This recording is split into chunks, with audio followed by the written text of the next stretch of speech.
Good morning. Welcome to Marketing Over Coffee. I'm John Wall. I'm Christopher Penn. All right, we are back again here. Summertime in full swing, pretty much, but business still getting done. We had a follow up from last week. So we had talked about HTTPS, the Colossus upgrade on Google, and things wanting to go HTTPS. But you had some negative impact. A story about that. Yeah, there was a story on Moz. Probably it was on July 7th, saying that people switching to HTTPS sort of tanked their organic search traffic. Like literally went from in the 20s to zeros. So it's one of those things like, should you do it? If you don't have a compelling necessary reason to do it, it may not necessarily be worth doing, rushing out to do it right away. It's not like some algorithm changes in the past where it was like, okay, we got to just, bite the bullet. This is one where you're going to want to test it. Our recommendation at the show has always been that, no matter where you work in business, you should always have a personal website and a personal blog and stuff like that so that you can test these things out for yourself and not blow up your company. Yeah, not take the heat at work. How about, what do you think is at issue there? Do you think that HTTPS was just a matter of correlation and Colossus was actually doing something else? Or do you think that there's some other function in the algorithm that it doesn't behave the same for everybody? If you're a smaller site in your HTTPS, you're actually getting nicked, or any ideas? Yeah, see, this is the problem with these transparent algorithms is nobody knows. We don't know what's going on behind the scenes at Google. So, and thus, there's a lot of speculation, but nobody has any answers. All right, so it's maybe test it on yourself, or sit back and let things sort themselves out before you poke yourself in the eye with that. I guess that's probably the way to go. Definitely. Facebook letting users tweak their feed. I'll have a link to that. It's pretty interesting. For so long, people have bemoaned the Facebook feed and its ability to, serve you up. My favorite is still always when you're kind of trolling through it and you see something you like, and then suddenly a split second happens and now it's gone in the feed and you can't, ever get back to it ever again. But I don't know. It seems to me that this is one of those things where you get a little bit more granularity, but still their algorithm trumps all, and you're only going to be able to flavor that. But have you seen anything otherwise on that? So in a lot of the articles, one of the things people are saying is that there's this whole see this first feature, which you'll be allowed to say, like, you can mark certain brand pages or certain things as see this first. And a lot of the more naive marketers are saying, oh my God, this is going to fix organic reach. I'm like, guys, pay attention. This is going to kill your organic. This is the last stake in the coffin, because the process for setting it up is kind of like, in terms of amount of work, kind of like adding a newsletter's email address to your email account's whitelist. When was the last time anybody actually did that? And so basically telling users like, yeah, you can see these friends or pages first. What we're going to do, we're going to add our friends first, right? We're going to specify them, see them first. And that one page that we liked that one time for that one coupon we'll never see them again unless they buy ads. Right, it's going to be flushed to the bottom of the pile. No, yeah, I understand that. It is funny you mentioned that with whitelist. Yeah, everybody is always like, "Oh, make sure you whitelist us in your address book," and of course, nobody does that ever. It doesn't ever happen. So. Let's see. All right. So another story with their ads switching in the past, I guess likes were actually in the algorithm as far as how the ads were doing, but now they're switching to conversions. They're actually tracking business. And so that seems to be, I guess obvious. I mean, that's the only way Google does it. They never had the like thing over on their side. So I don't know. You think this will make a big difference? I guess it would make a difference for huge brands, because I imagine there's huge brands that are just getting the likes and not paying any attention, but any smaller organization is going to be like, well, we're not getting the conversions, we're going to pull the ads, we don't care about the likes. I don't know, do you see anything else this going any other way? I think you've got it exactly on the head there. This puts it on a apples to apples comparison, so you can actually see, okay, if I'm spending $4 a click on AdWords, Facebook said I was spending $2 a click, but I'm not getting any leads, right? So it's like, okay, yeah, Facebook, we don't believe you anymore. So now, if I actually understand apples to apples, I'm actually paying $4 a click across my networks. For larger businesses, they can say, yeah, we're okay with spending $4 a click across the board. The thing is, though, also, this is, again, is one of those things where if you're in marketing and you're not measuring like down the funnel, you may as well just put all of your money for Q3 in an envelope and just mail it to the Marketing Over Coffee mailbox. And just, you don't need it. You're not going to use it. Clearly, you're not paying attention. But the other thing I think this does is this helps them, those networks, get integrated better into a lot of the exchanges, a lot of real-time buying exchanges, because a lot of those are like, you're paying per click, and it's only on the clicks that only on the links we specify. That's a good point. I hadn't thought about that. Now that's entry point into all the different demand side platforms and everything. That kind of opens up a huge world of places they can sell. So that's a very interesting point. I hadn't considered that. That'll be hot. And now you said Twitter's doing the same thing. I had missed that. Yeah, Twitter made the same announcement. So both Facebook and Twitter are now saying, hey, a click is a click on the link itself and not on all the other random stuff that people can click on. Right. Yeah. Everything else that people want to measure and take credit for and make you think you're doing well. And that makes sense because Twitter announced, as part of their integrating their feed into Google search results now, that Twitter's also on the GDN, the Google Display Network. So of course they have to have the apples to apples, link clicks in order to work on that network. All right. Well, good. This is an important point where we should mention that as part of these ads, of course, great copywriting is at the heart of it, and you can learn from over a dozen of the best and brightest instructors in the world at Marketing Prof's Marketing Writing Bootcamp. You'll get tons of great writing tips, new techniques for enhancing your writing style, and learn to write with a relentless focus on your audience. You can visit mprofs.com/coffee and use the promo code COFFEE when you enroll. That'll save you $200 on the bootcamp. Plus, you'll get over 1,000 worth of Marketing Prof seminars, classes, and video tutorials for free just for registering. So check that out. Yeah, $200 off the price of $595. So that's $395. That's a great bargain to get some great instruction and copywriting, especially now with summer in swing. If you have some interns that need some coaching, you could go tell them to go do this, and they wouldn't bother you for a whole couple of days, which is a tremendous value depending on the quality of your intern. So yeah, I think I just scared my one intern. I'm like, I just need this research report here, and you know what interquartile range is, right? Could go do that, and they're like, Here's the blog post. Check it out. All right, so yeah, you did like a 3-part series on interquartile range, and there's been a lot of chatter kind of going on recently about managing and understanding emotional impact of tweets and social media things. And there's some tools that try to do this, and everybody pretty much that knows statistics seems to all say that, yeah, that's all a bunch of baloney. So talk about interquartile range and what you had going on over there. So this is something, it's actually ended up being a 5-part series. The IQR interquartile range basically takes any data series and breaks up into 4 pieces, right? So there's the basement, the first floor, second floor, and then the penthouse. What you want to compare is any metric, opens in emails, retweets or clicks or whatever, pick your marketing metric of choice. Break it. You want to break it into those 4 groups, and then you want to compare the difference, the spread between the penthouse and the basement. What's your worst content doing, and then what's your best content doing? Measuring the difference between the 2 of them, because obviously you want to start to close that difference, but you want to close that difference in a way that's moving up for both. Right, the bottom up, not push the top down. Exactly.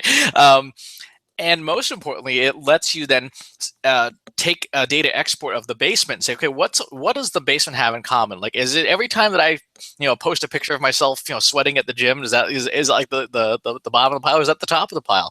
And it helps people understand. If you do it right, it'll help you understand what's really working for you and stuff. The trick is you got to do it, and you have to do it right, and know what you're looking for. But if you can figure it, you can do it in a spreadsheet. It's not like, it doesn't require a big data, computing engine to do it. You just got to know what you're looking for. So the post series goes over a lot of that. But yeah, the other thing we were talking about this past week was automated sentiment analysis, which is and has been a pain in the butt for anybody who knows statistics for quite some time, because the machines are just so terrible at it. Listeners of this show know that we are not sparing in our sarcasm, and unfortunately, machines in text cannot detect sarcasm. Yeah, it just doesn't work. No, I've seen a number of people working on this problem, and nobody seems to have anything that cracks the code and really gets it fixed. So we'll just keep an eye on that. But yeah, until then, I think Tom Webster had great advice to go and get a few friends and hammer through the data and reward them with a martini when they're done. Absolutely. I mean, we had a case this past week where we had a client who was asking people to talk about how crappy their competitors' products were, right? And they're like, so people saying, "Oh my God, this is the worst thing ever," and this is a total piece of crap and stuff. And if you do sentiment analysis for that brand handle, it's going to come like 99% negative. But when you read it and go, it's everybody's trashing the crap out of the competitor and is saying and giving the thumbs up to the client, but it doesn't read that way. So the machines are all like, "This was a terrible week for you," and we're all like, "No, that went as intended." Yeah, you can't hit across from that. That's interesting. I don't know. Do you see a lot of those negative campaigns? I mean, everybody I know is always talking the high ground of like, don't even mention your competitors, don't give them any free ink. But have you seen some cases where it actually pays off to go that route? It does. If it's aligned with your brand and it's aligned with the personalities of the brand, it can work really well. The catch is you have to be set up that way. You have to basically build that persona from the get-go to be like, this guy's is on purpose just going to be the jerk. Okay, so it does have to fit within the overall message and the kind of, you have to have that crush the competition mindset, or we're cooler. Yeah, I mean, it's like, a lot of our non-Northeastern younger folks are not going to get this, but there was a brand for a while in electronics called Crazy Eddie, and there's this guy who would just yell, "Crazy Eddie's where prices are insane." He would just rant on television about all these things, and it worked, but they set up the brand that way to be, this guy named Eddie who is probably actually did turn out to be crazy. Yeah, I seem to remember that didn't end well. Yeah, it didn't end well, but as a marketing vehicle, it worked really well because they established this persona. Yeah, no, it definitely sold business, and the commercials were memorable. It was definitely a remarkable campaign, and so at least that worked for them. All right, so you'd mentioned the youth of America not knowing, Crazy Eddie and the Love Boat and a bunch of the other things we reference here. In fact, so I saw an article a couple of weeks ago about millennials and a browser plugin that changed every time you reference millennials, it changed it to Snake People, because people are just getting tired of all these millennial articles all over the place. So I have a link to how Snake People get discounts, which was an interesting article talking about millennial buying habits and a few things. There were definitely more likely to use a fake birthday to try and get a discount on their purchases from a website, which I thought was good. Another one was for airlines always keeping their cookies empty, because I guess there's a lot of travel sites now that when you come back the second and third time, they start jacking the prices up and don't give you the discounts you want. And the third one was abandoning shopping carts too. They're a lot more likely to abandon a cart and gamble that within a day or two they're going to get an email saying, "Hey, come back to the cart for 10% off," because there are a lot of systems that maximize abandonment, or try to resolve abandonment by throwing discounts further downstream. So if you're shopping, there's the Marketing Over Coffee holiday shopping tip list. Exactly. Join the Snake People, and even if you're an old geezer, you can take advantage of this stuff. Also, and we were just before we got on the line, this will drop after July 15th, but it's going to be interesting to see. Amazon is doing their Prime Day, which is more deals, they say, than Black Friday, and for Prime members only. One thing I had seen was supposedly Alibaba has some kind of day in the middle of the year that they've managed to really ramp up, where they do more business than Black Friday. They managed to create this day and just manufacture it. So I don't know. This will be good. So my prediction is, I think it'll do well. I don't think it'll be another Black Friday, but I think it will definitely do well enough to do another one. Have you got do you want to go on tape here and so they can hear our results live? I think I agree with you. I think it'd be one of those things that's going to go well enough that they're going to make July 15th every year Prime Day, like Prime Day was here, and the next year's probably won't be as spectacular because this is like 20th anniversary or something like that. But I think it's going to go well enough that they're going to make it a sales event. I think what will be really interesting will be whether other marketers try to jump on the bandwagon at all, make it like a mega discount day, or if they're going to steer clear and do something on either side, get the Amazon discounts you want on the day before kind of thing. Yeah, that is interesting. They could farm around it. Well, and I think the huge thing is going to be the product mix. Like, it could be interesting if they go through and put money against it and say, look, your product is normally X. We'll give you enough money so that you can get it 75 or 50% off, and actually force the deals through, because they just want to lock you in for Prime, right? I mean, they're going to get that $90 or whatever the heck it is for that now. So. Yeah, interesting to watch. If you're an online retailer though, and you're not doing a Christmas in July promo around this somehow, I think you're kind of going to miss the boat. Yeah, definitely jump on board. God, it's not like there's all kinds of extra activity in the summer to keep you busy. You want to try and manufacture that for yourself if you can. All right. Well, and talking about tech, being able to see the future and understand sentiment. you can stop wasting your time with bad leads. You can use Infer for predictive scoring to automatically recognize high potential marketing qualified leads. You can check out this predictive scoring for yourself. You can head over to infer.com/MOC. And just by adding your email address, you can watch the predictive engine kick in and rank you. And it goes through thousands of signals to determine whether you're a good fit for their product. If you score above an 80, you'll be entered to win a free pair of Nike custom running shoes. They're giving away a pair a week, I think, of those. So you want to check that out. You can predict winners with Infer.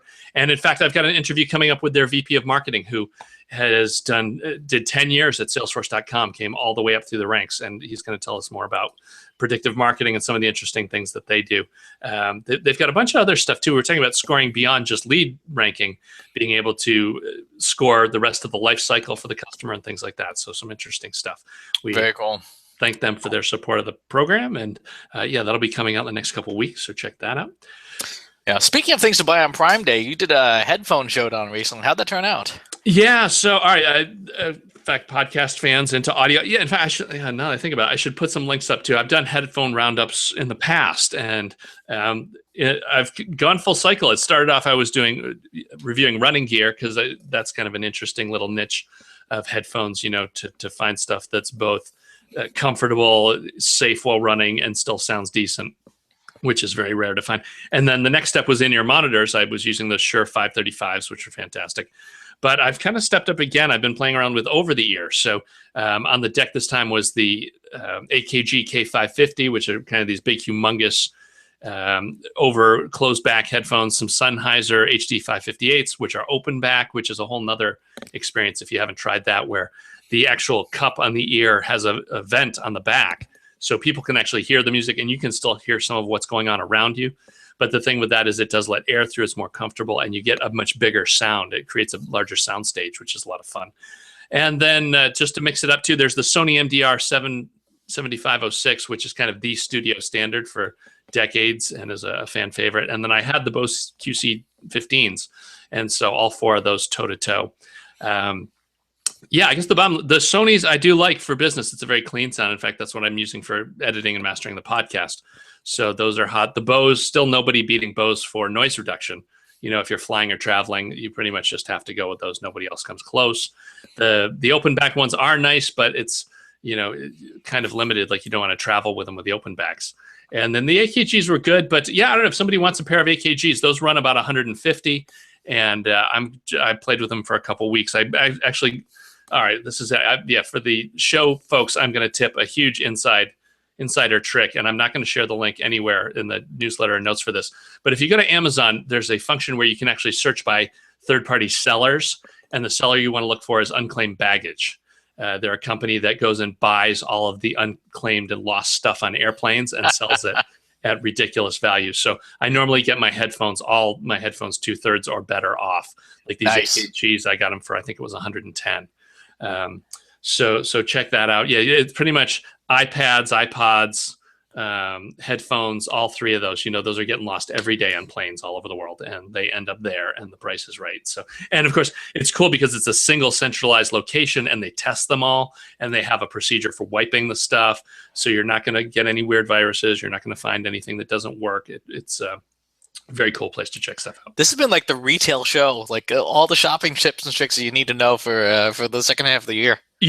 So this is a smart move. Yeah, I'll drop this on the 15th. I'll put it out a day early. We'll call it the special Amazon Prime episode. Let's leverage that for ourselves. We'll see if we can't make that an interesting thing. So Jeff Bezos, why the hell haven't you been on the podcast, for God's sake? Give me a call. Let's have my people talk to your people. Dude, you know what we should totally do? And we'll talk about this in a future episode, but I have some new native advertising stuff so we can do like a $50 campaign or something. Just try and give the show a little bit of a bump that day. To get things going. That sounds good. I thought you were going to reveal some kind of trick to get Bezos to care, which I think would be totally impossible. I don't know. Everything I've read, they really don't give a damn. They're about maybe worse than Google about not giving a damn about humans, but that's totally unsubstantiated rumor, no basis for fact in any of that. So yeah, actually, if you work at Amazon, you listen to this, drop us a line. I would love to hear from somebody at Amazon that actually listens to the show. But because I know there are folks in Seattle, so there's got to be somebody somewhere who's in on that. So, all right, we're going downhill quickly. So let's wrap it up here. I don't know, anything else on your list? Did you have anything hot for the week? No, nothing super hot for the week that isn't under NDA, which is the downside of agency life. Like all the cool stuff, like I can't talk about that. Yeah, that's been the recurring theme for you the past couple of weeks, but it has been. I've been privy to under penalty of death some stuff you'd mentioned at the end of the show, so we have our own private line. But yeah, keeping it all under wraps. That's going to do it. I've got I'm going to be out again in Wyoming checking out Frontier Days, and that's going to be. Sure, we'll have something to report back from that, as it will be an adventure. I know. What have you got? You said again, same deal. It's like all client travel. Any shows coming up? Yeah, I got 2 shows. August 6th in San Francisco will be the PR News Big Four. I'm going to be doing a talk on next major trends in social media and social networking. And then on the 7th, I'll be doing the closing keynote for the ICSC Motional Plus show. So lots of talks coming up. All right, cool. And then on the way out the door, too, I actually have been doing some neat stuff playing around with a Blu-ray drive on a Mac. So if you're into that at all and want to compare notes, I would love to hear it because I've been kind of testing some stuff out and doing some ridiculous stuff with that. So we'll leave that to offline. And until next week, enjoy the coffee. Enjoy the coffee.